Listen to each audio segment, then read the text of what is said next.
Hello, boys and girls, and welcome to How to Use Geometric Shapes in Art with Mrs. Palmieri. Let's go ahead and get started.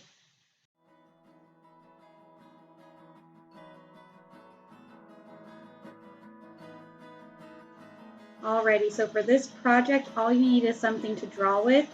Could be a pencil, could be a marker, and then you have to have a ruler for this project because geometric shapes are a certain type of shape.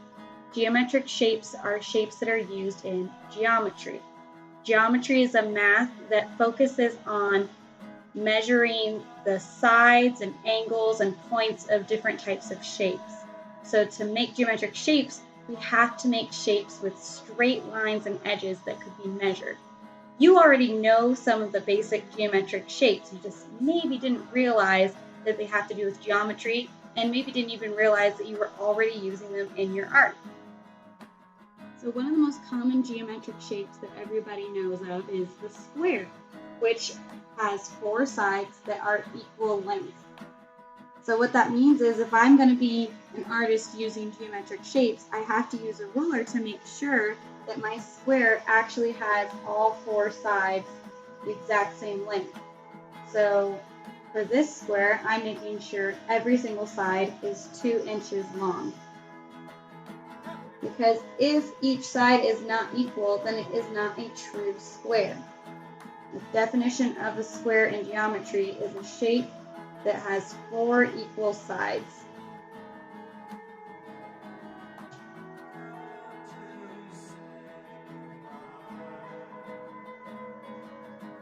Another common geometric shape that everyone usually knows is a rectangle. A rectangle also has 4 sides, but what makes it different than a square? Well, what makes it different is that the rectangle has 2 matching sides. So for example, the top and the bottom of the rectangle will match. They'll be the exact same length.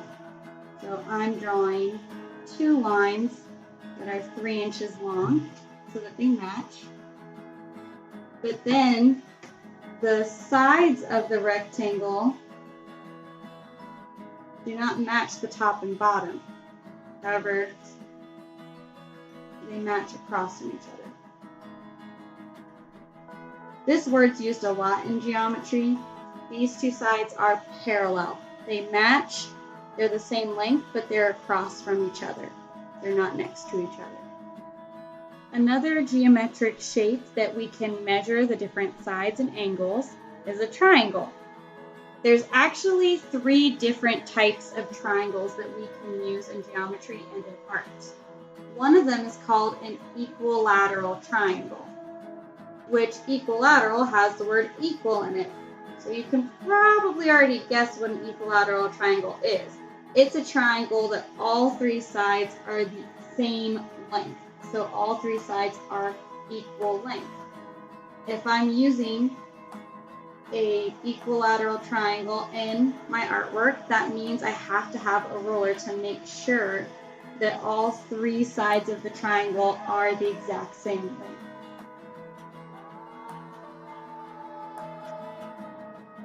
Equilateral triangles are often used when people are drawing houses. They draw a square as the base and then an equilateral triangle as the roof.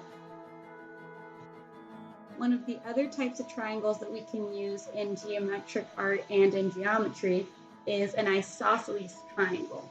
That's a triangle where 2 of the sides are of equal length, but 1 is not.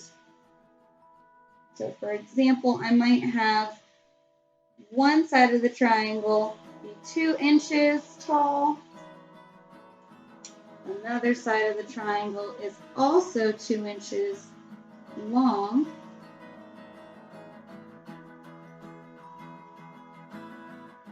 But then the side that connects them all together, that third side, is going to have to be a little bit longer to connect them.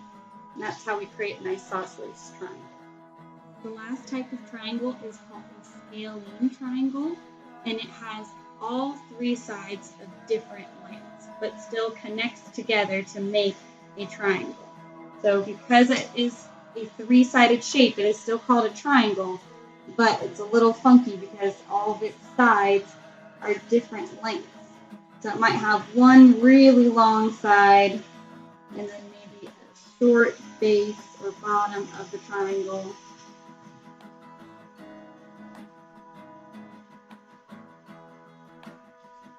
And then a different side this way.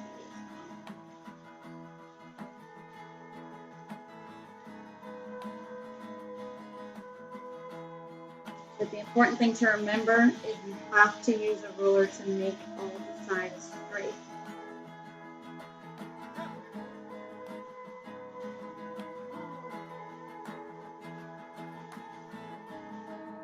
So now that we've realized what geometric shapes are, the question is, how can we use it in different types of artwork?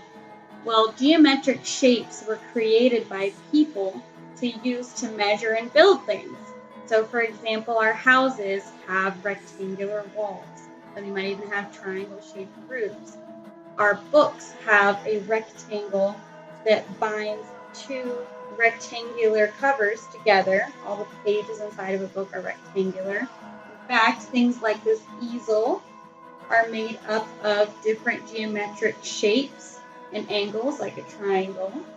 So when you are thinking of how to use geometric shapes, you might want to pick something that has been created by people. For example, a city. Geometric shapes are really all around us. And when we're drawing, it really helps to break things into shapes so that we understand how to draw the whole picture. If I'm drawing a house, I'm going to start with rectangles, squares,